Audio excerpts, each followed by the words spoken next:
various modalities, and the success stories that we see and you'll hear from behind me is because of the strong educational background, and again, in the modalities of choice for those that are deaf and hard of hearing and the deafblind.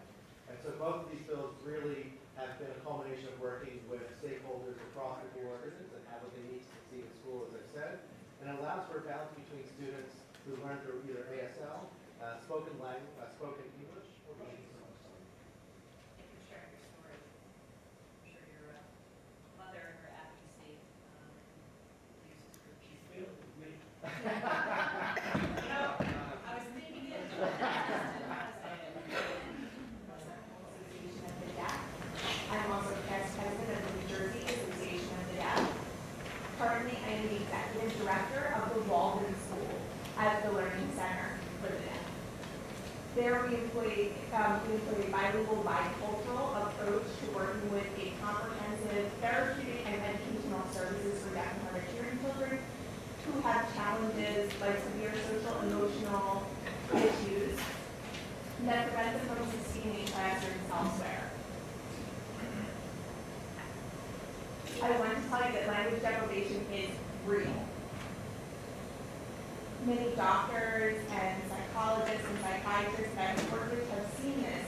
These children who are not given access to any language, whether it be American Sign Language or spoken English, if they're not acquiring language by the age of 6, then the emotional effects are severe and ongoing. It is real. I work with a psychiatrist in Boston, and he has seen many children, about 98 cases, and the majority of those children are suffering significantly in many areas of their lives. They're typically not able to support themselves, they're not able to manage the demands of modern life, they're not able to express themselves in any way that many of us are able to do so daily. That those are a result of their language deprivation, and those results are significant. I want to make it clear to you, and this is a quote, there are many things that can wait. A child cannot. Now is the time, while their phones are forming, while their brain is developing. We can't wait until tomorrow. Today is the day. Thank you.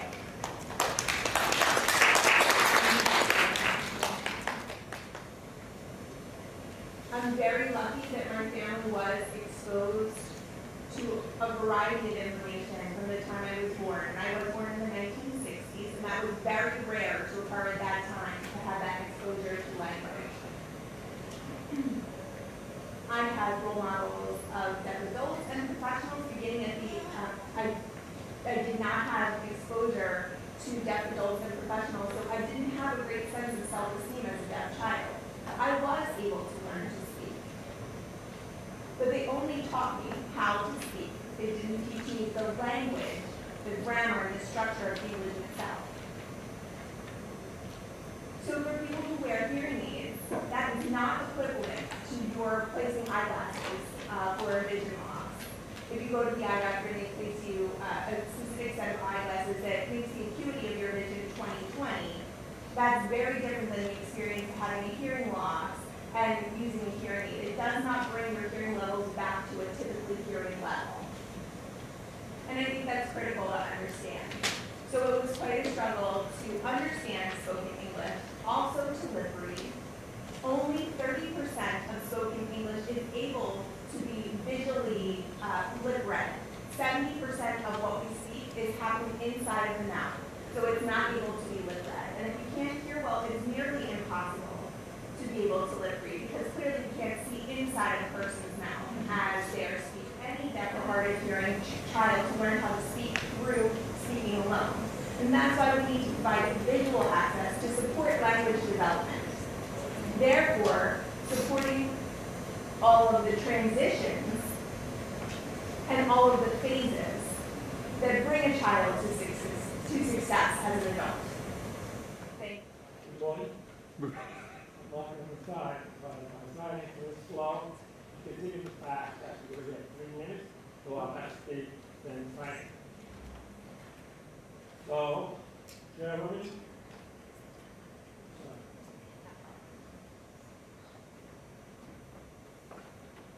Okay, can you hear me about that? Okay, thank you. Chairwoman and members of the committee, thank you for having us here. First, I want to acknowledge that Senator Dan Benson, who spoke before us, is an awesome person and a great friend of the deaf community. So I just want to acknowledge that he made a terrific contribution in the amendment that he has made for our two bills. Now, my name is Cliff Sullivan. I'm the chair of Leadership and Excellence in Education of the Deaf. And my focus is really on deaf education. And I want to know that there is a copy of the research report that is placed before you, before the meeting began. And in that research report, it's important to know that the Department of Education in Washington has provided this research fund to determine the rankings of all states, 50 states, as well as New Jersey fit, in terms of the quality of education for deaf people in New Jersey. There are three categories in the research report. One is high school completion. The second one is BA degrees. And the third one is employment for the deaf. In the first category, New Jersey is ranked 29. In BA degrees, New Jersey is ranked 45, almost near the bottom. And in terms of employment for the deaf, we rank 33. That means all three categories, New Jersey is in the bottom 25 in the union. That's very embarrassing. When you consider that New Jersey is one of the richest states in America, and still we rank about 25 in terms of services and quality of education for the deaf in New Jersey. So I ask you, Chairwoman, is this acceptable? Is it acceptable? I'm sure it's not. It's embarrassing. When you think about all the kids graduating, deaf kids graduating from high school, not even attain jobs. And what they do, they go to OPR, Office of Education and Rehabilitation, or they go to SSI office to get the first check, like taxpayers expense. And this is ridiculous. They should be getting good jobs, even now, with 3.7 unemployment rate that we have in this country. It's hard. They can't read and write. So we need to do better. And I would hope that you will convey this report to the Commission of Education and explain that the status quo is not acceptable. We need to move forward quickly. We need to expedite the changes that are necessary to include the quality of education for deaf kids. And of course, the bill, deaf students qualify health. But your office is also very important to make that clear to the Commission of Education that we need to move quickly, not just snappily, well, step by step, but more quickly than that out. So thank you for hearing me out, and thank you. Mr. Sullivan, thank you very much for your testimony. Very impactful. Only deaf person in the world. I hadn't seen any other deaf individuals until my mother found a school through a neighbor who had a son that was deaf. And their family was Spanish. So it was wonderful because they could share information and they were able to help my mom find a school for deaf children where I could go. And there I was able to learn about deaf culture and American Sign Language. At that, I was 8 years old and I was put into a kindergarten class. And the teacher was deaf and was very motivated and put in a lot of effort in teaching me. She communicated with me through showing me pictures and books and teaching me the signs for those pictures so that I was able to make language connections and to really be able to understand and communicate. So clearly at 8 years old, that was quite a delay as far as language acquisition. Eventually, I went through school and I was able to get a job as a teacher's assistant, and I worked specifically with hearing children from 18 months old to 5 years old. I had 4 classes where I taught American Sign Language, and that was at a daycare. The daycare director believed in that and wanted all of the students to have exposure to American Sign Language, or many different languages, actually. So I'm so thankful for that opportunity that I was able to come in and teach those children American Sign Language, because I remember from my own experience from birth to age 5 that I did not have access to language. So I see more children having exposure to sign language. And you can't hear your family calling your name. Not being able to realize which direction a car is coming from when you're trying to cross the street. When you're at play practice and you can't keep up with the lines because you mostly rely on reading lips.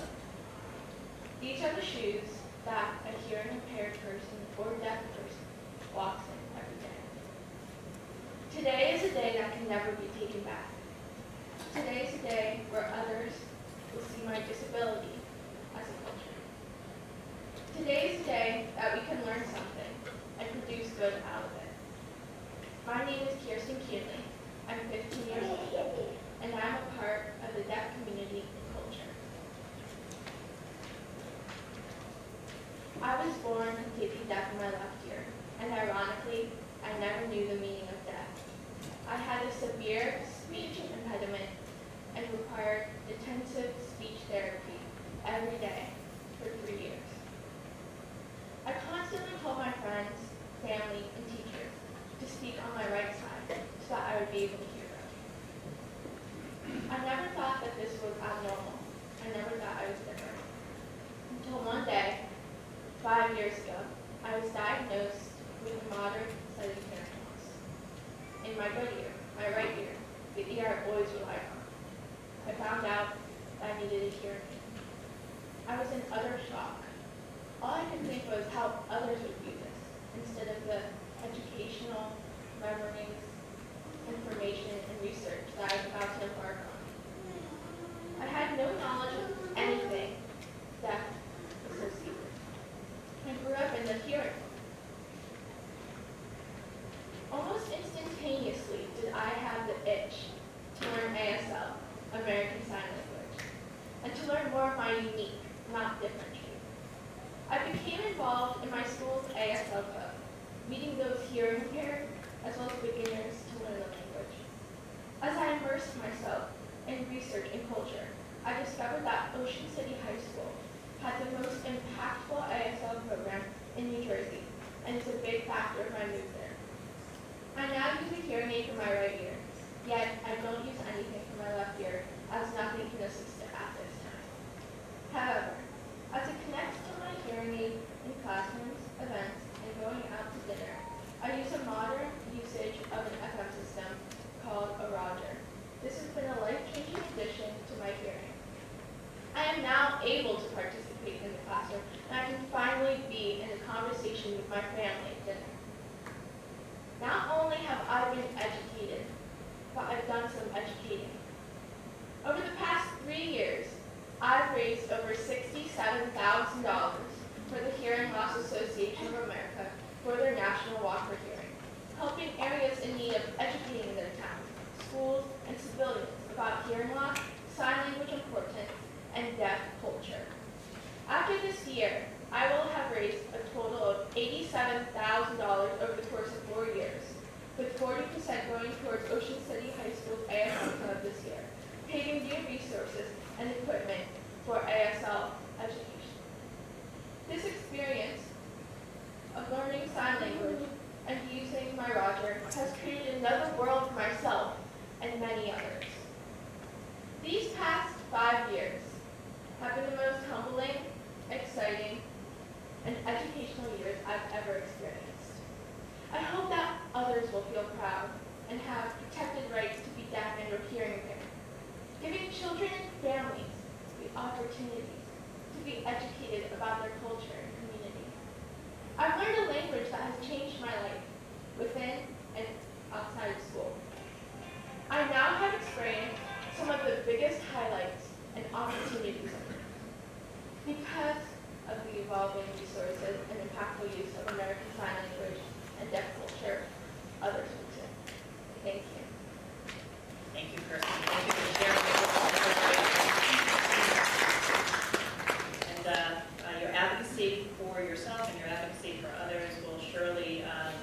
your pathway to your future world, and thank you for what you've done and sharing your story. Thank you. Is your mom here? My mom and my grandfather is here. I see a lot of people back there very proud of you. Yes. It's not easy coming in front of a panel like this, but you did it with eloquence and very, very nice. Very good. Thank you. Variety of different experiences and stories. Sometimes I am the first deaf person they have ever met.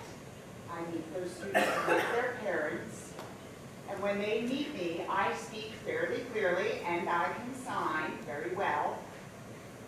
And sometimes I have to act like a facilitator for communication between parents and their children, and it's very sad when parents are unable to communicate with their children and the kids are unable to communicate back. When they learn about me and sign language, a lot of times they have tears in their eyes. And a lot of times the parents will tell us that the doctors who first told them about their child's hearing loss were opposed to using sign language. And so therefore, I am the person who is now giving them the resources for the first time regarding the different options that are available for a deaf student. And they thank me because it allows them to have pride in themselves. So thank you for giving me the opportunity to come today and talk to you. Francesca. And I am 10. This is Maria. She is my sister and she is 12. We would like to talk to you about our life as deaf children in schools in New Jersey. Currently, we attend the Upper Township School District in Upper Township, New Jersey. We have been in this school for the past 5 years, and we love it. At our school, we have the support of amazing teachers, interpreters, and a teacher of the deaf who help us learn subjects like reading, math, and science. Our teacher of the deaf, interpreters, and teachers, along with mom and dad, are why we're confident to stand here today. School wasn't always as fantastic for Maria. When Maria was in first grade, she attended our home school in Walker. It did not have any of the support she needed. Her teacher of the deaf was Ms. Luke as her TOD and interpreter. Plus, her TOD would teach them how to make copies, help other hearing students, and other jobs that did not help her sister. Plus, she was the only deaf child in the whole school. She hated school. She only made one friend in the whole year. Everyone else, teachers were being different.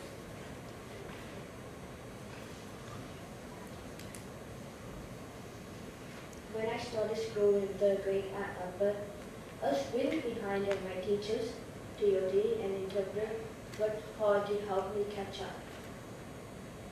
Since we have been in Upper, my brother and I have excelled, earning all A's and high scores on the park test.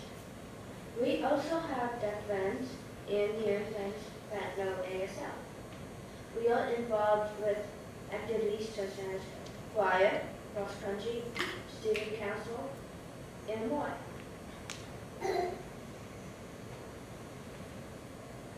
Last March, our home district of America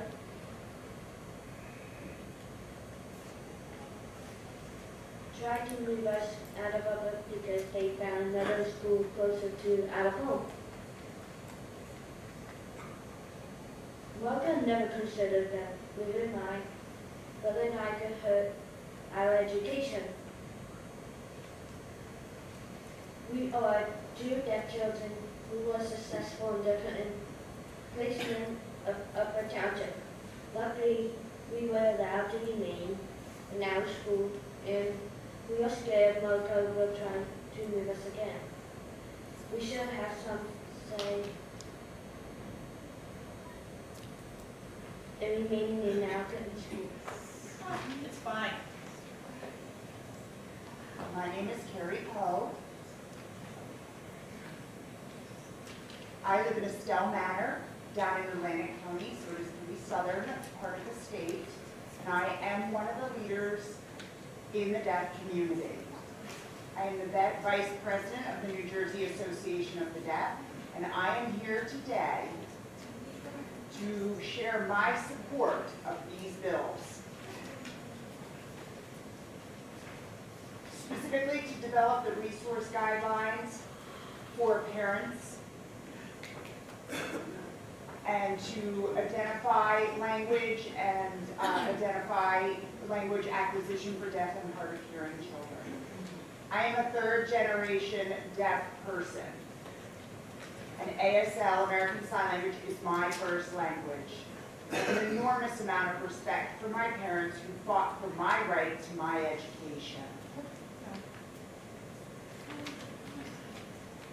My parents did not want me to go to an oral program when I was growing up because they felt that it would cause language delays. I went into a program that had total communication, which is the use of English, spoken English, and ASL. And I had fantastic language acquisition. I work currently as a deaf mentor in a classroom.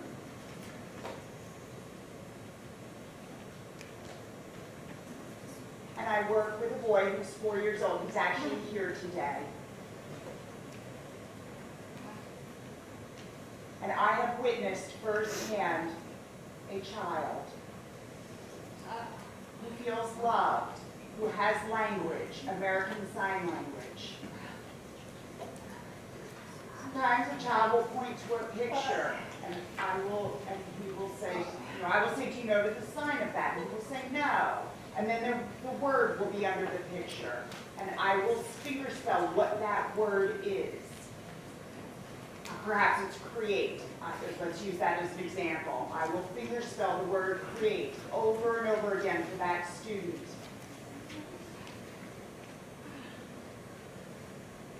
And then to see him be able to acquire that language is amazing. I don't know where this child will go. I don't know if he will be placed in the appropriate environment for his educational needs. Because I cannot predict the future, and I cannot predict what will happen for him. And because of that, I strongly believe that we need to work together as a unified group to support education for deaf students and to support the passing of these bills. I'm not here to represent NJDP. There were no tests for deafness when I was a baby. They didn't find out I was deaf until much later. My parents were heartbroken. There were no resources for me. And they didn't know what to do. They didn't know how to teach me. They didn't know how to communicate with me. We used a lot of gestures. And I was 6 years old. There were no schools. There was nowhere for me to go. And they didn't have Vietnamese Sign Language yet. I'm Vietnamese. So when I was 7 years old, my parents felt it was time. They knew I needed to find a deaf school. And they were thinking, where could we go? They had a motorcycle, and it was like 1 hour away, where the deaf school was. So my parents were trying to figure out what to do. So they taught me Vietnamese Sign Language. My parents asked many, many times for that kind of assistance, and I was lucky that they received some support when I, moved here at 9 years old. So I was able to learn English and ASL. And I was lucky again. I received a lot of support from my parents. And I was lucky to receive support from teachers in different deaf programs and the mainstream school. And it was wonderful all through my life. And I graduated high school, and I graduated RIT, and I don't know what I would do today. I work at the Wall Street Journal newspaper. I've been there for 13 years, and I want these kids to have a better life than I did. So I ask that you please consider passing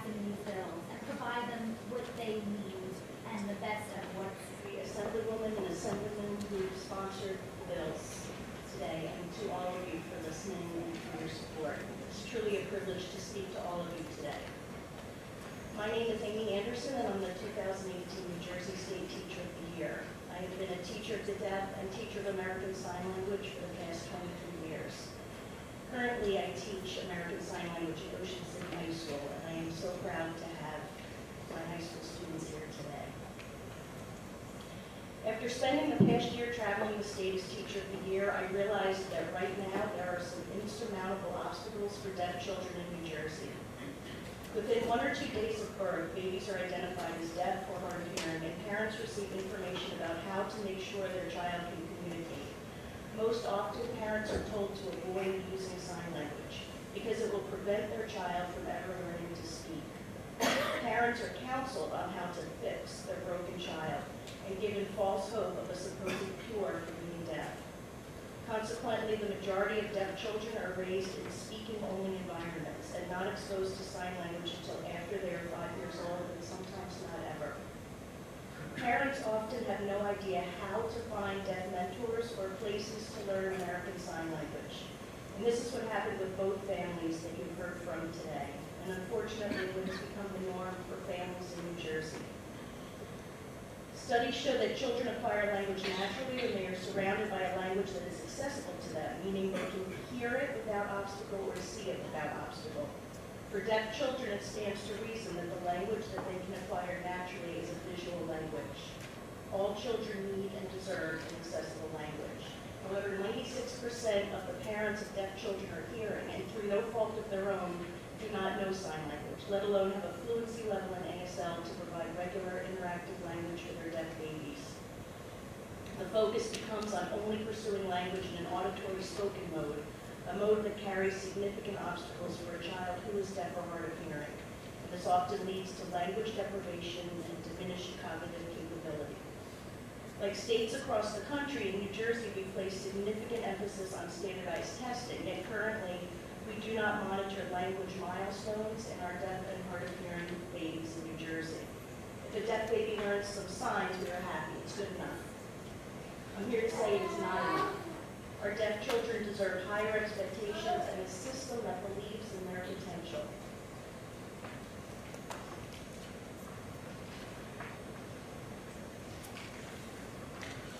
Our deaf children are unintentionally being put at a disadvantage before they even enter preschool because the vital importance of exposure to a fully accessible language has been overlooked.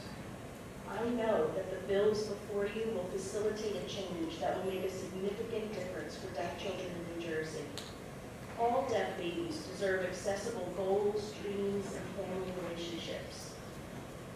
Maya Angelou has said, "I did then what I knew how to do. Now that I know better, I do better." Now is the time for our deaf children because we do know better. So now we must enact change and do better for all deaf children in New Jersey. And we can with your support and the passing of the bills before you. We can build an equitable education for all children. Every single child deserves a fair shot in life. And together we can at least level the playing field. Professor at the College of New Jersey Department of Deaf Education. I am presently the coordinator of the Parent Infant Program at Summit Speech School, and I come today with two of my colleagues, Nicole Milchman, who is an early interventionist and teacher of the deaf, and Leah Marks, who is a speech pathologist at Summit Speech School, and with a friend, Laura Donna Cromartie, who is the parent of a young deaf adult who uses listening and spoken language. So I want to thank you today for the work that's been done on these bills, because effective communication is near and dear to my heart and to those who are here with us today. What I want to address is the working group that's about to be created, and to impress the importance of having the people on the working group to acknowledge and be responsive to the needs of all deaf and hard of hearing children in New Jersey. And what has been mentioned previously and what has been acknowledged is the importance of parents, those of you that were speaking about your own families and those who are testifying today. For a child to be successful, when we look at what the parents have done, what resources they have had, and how hard they have worked, to a child being successful. For the majority of children who are deaf and hard of hearing in New Jersey today, parents are choosing listening and spoken language. That is led from early identification, early amplification, and early intervention, where these children now can use technology that affords them more complete access to sound. So in that working group, we'd like to acknowledge the importance of parent choice and expertise that covers all modes of communication. So those who are looking to listen and develop spoken language are represented on this group, and that the educational services that are provided for our students represent what their parents have chosen, what their parents are looking to do, that the parent resource guide gives all the information so parents are not searching like they had to before for who to go to find out what's best for their child. And so that all of the students in New Jersey who are deaf and hard of hearing can receive what they should receive for education that's appropriate, given the mode of communication that's the choice of the parents, and have access to the technology that will help them do their very best. In keeping with that, I need to mention that for a conversation about children who are deaf and hard of hearing having access to education, it would be good in these meetings to have card receipt prints so that there's a visual representation so that everyone can read what's being said and can have access to it. Well, I do, as a parent of a deaf child, I do believe that all modes should be presented to a parent as long as all modes are. I know that currently with cochlear implants, a lot of parents, in my opinion, are not getting all of the information, and they're just thinking, we're going to put in a cochlear, fix this child, and they don't need sign language. And that's part of what I plan on addressing right now, is that I had to make that choice, and I chose to do total communication. I'm going to tell you the success story that I had. So my son was diagnosed, well, he was born 31 years ago this past Monday. He was diagnosed with profound bilateral sensory nerve hearing loss at 10 months. My wife and I were passed along to the audiology group at Hackensack Medical Center. Luckily, we met Donna Gentry, the audiologist, who set us on our path. This is prior to the internet, so the information that we needed was not as readily available as it is today. We did a ton of research, and with Donna's insistence, we concluded that Ian should be educated using a total communication approach that included sign language and spoken English. It was actually a pretty easy decision for my wife and myself, and many members of our immediate family signed up for ASL classes. Ian was immersed in language and immediately flourished. We went to every deaf event we could find in the area. This included all NWJAD, Deaf Awareness Day, Six Flags, learning vacations at Gallaudet University. We dived into everything. So then he got put into an IEP group at Hackensack Medical Center with 5 or 6 deaf children. They were taught together using total communication. At 3 years old, he was off to early intervention at Bergen County Special Services. That program was also taught using total communication. When the Bergen County program started to lean towards an oral approach, he himself pushed us to take him to Mountain Lakes High School. There he started. We didn't want to move. We lived in Bergen too. We didn't want to move, but he was right. He started in a self-contained classroom with teachers that signed, and eventually he was mainstreamed with an interpreter into middle school. He graduated Mountain Lakes High School, one of the best high schools in this state, at the top of his class. From there he went on to Gallaudet University with a partial scholarship. He graduated with capstone honors and attained a 4.0. Upon graduating from Gallaudet, he was hired at National Institute of Health in a cancer research lab. He worked there for 2 years. Finished there and applied to University of Medicine at Rochester. 5,500 students applied for 104 positions. My son was accepted to the University of Rochester Medical School. There he got into an MD PhD program. He is currently finished his 2 years of medical school. He's in his PhD portion. He's working on his PhD thesis, and he's applying for residency in the fields of psychology, neurology, or neurosurgery. All Mark, I just need you to finish up. Okay, ironically, his thesis is on language proficiency of deaf children who are not exposed to ASL in their early years, as compared to those that are exposed. I'm sure you will be curious as to the outcome of his research. I'm not sure what his research will uncover, but I can tell you from my experience as the father of a deaf son, he would not be where he is today without the language skills he acquired as an infant and throughout his education. I also have 2 seconds on my daughter. Ian has a sister. She grew up and learned sign language before she spoke.